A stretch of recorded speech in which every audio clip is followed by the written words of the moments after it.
Hey everybody, this is Denny.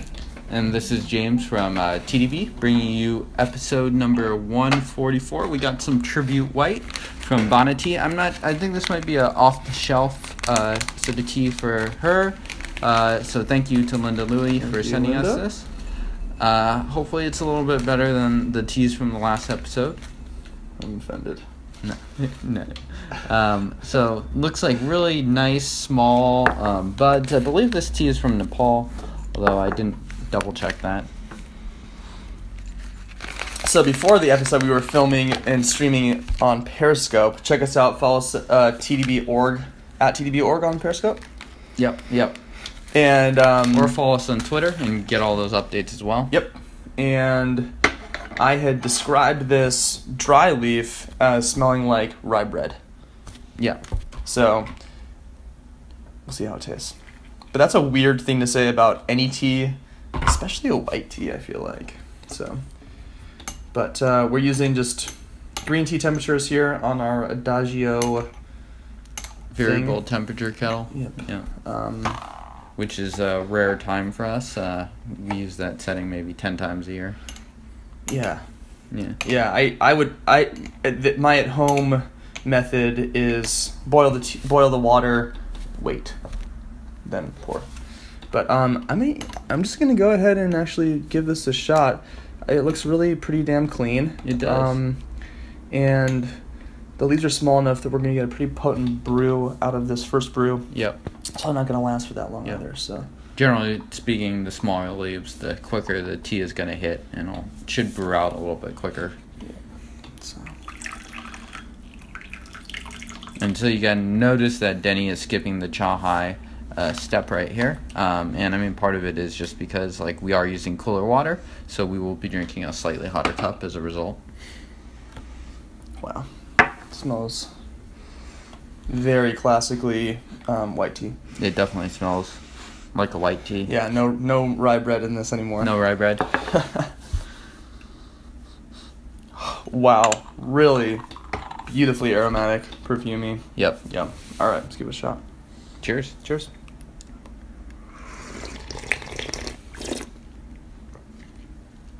Pretty damn full taste, considering it's a white tea. The first steeping. Yeah, a little bit fruity. Mm-hmm. Yeah, one of my favorite parts about white tea is that they often will give you a very silky smooth texture. And maybe drink them a little bit cooler, so they're going to be consuming a lot of it quickly. They can range from roasted cinnamon baking spice flavors to more of those crisp, mountainous, grassy floral flavors. I would put this a little bit more in the roasted category for me, at least. It's not tasting super fresh and crisp in the way that sort of some of the grassy green teas that we've had on the show taste. But And it speaks well to the tea that Denny brewed it for so long. It gave off a nice full taste as a result, but it wasn't really bitter or astringent at all. Maybe very slightly astringent, but not really. Yeah, hardly. Yeah. I'm gonna give this a little bit of some more heat though. Yep. And give this another. I don't know. We'll stress test this a little bit, but. Yeah. So what are your initial thoughts? So you're not a huge white tea drinker yourself. I'm not. I'm going to turn the heat up a little bit on this. But that being said, what is the context that you'd be drinking this tea? For folks out there who might not be white tea drinkers themselves, but want to, maybe they have friends they want to, whatever. Mm-hmm. Yeah, it has a really friendly taste, I think, for newcomers to tea.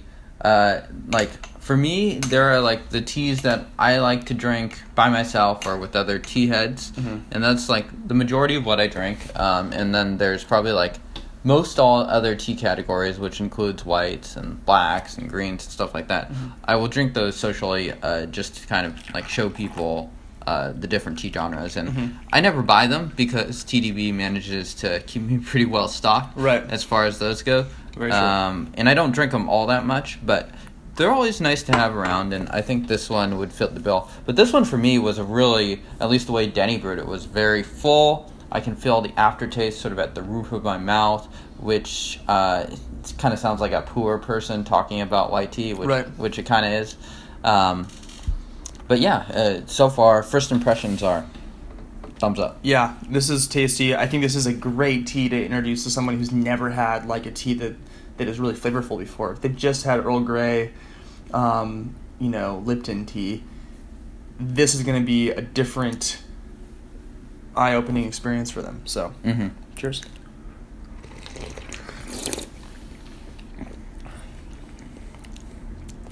Maybe a touch more stringent. Still not bad. Leaves a strong feeling, a good body. I think it has a really, really wonderful sweetness. Excuse me.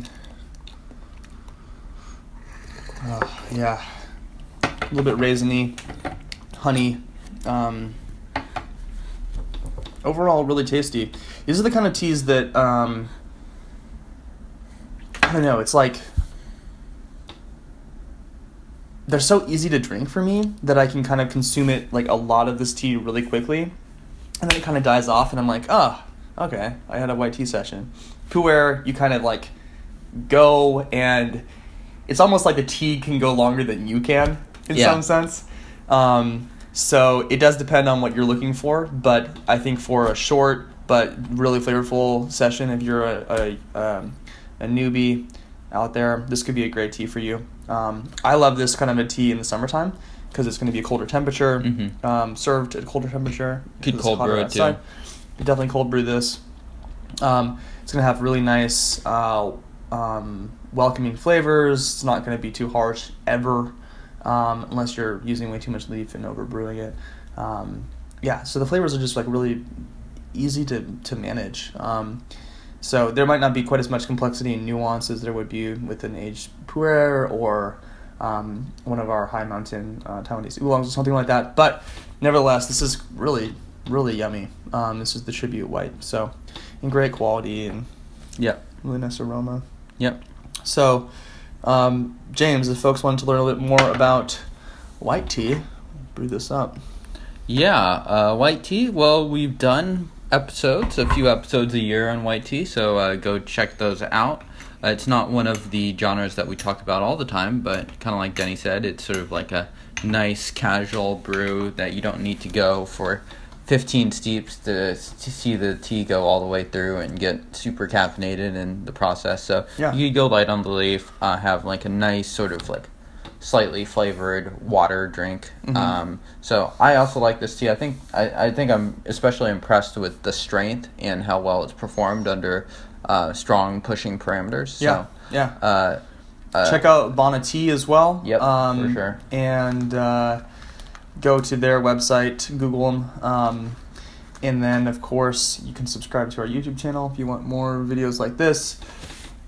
Twitter, Periscope, Instagram, MySpace. Don't have a MySpace. Does MySpace exist anymore? We live journal every day. Is that still a thing? No, I don't. Well, maybe I don't know. Maybe there's like 5 guys doing it. We have a blog. Go to tdb.org. Check us out. We do, yeah. And we're gonna sip on this final steeping of this white tea, and wish you guys it's definitely past the New Year's at this point. Happy Valentine's. Happy Valentine's We're just Day. gonna throw a shot in the dark and Valentine's. We will see you guys next time. Yeah. Cheers.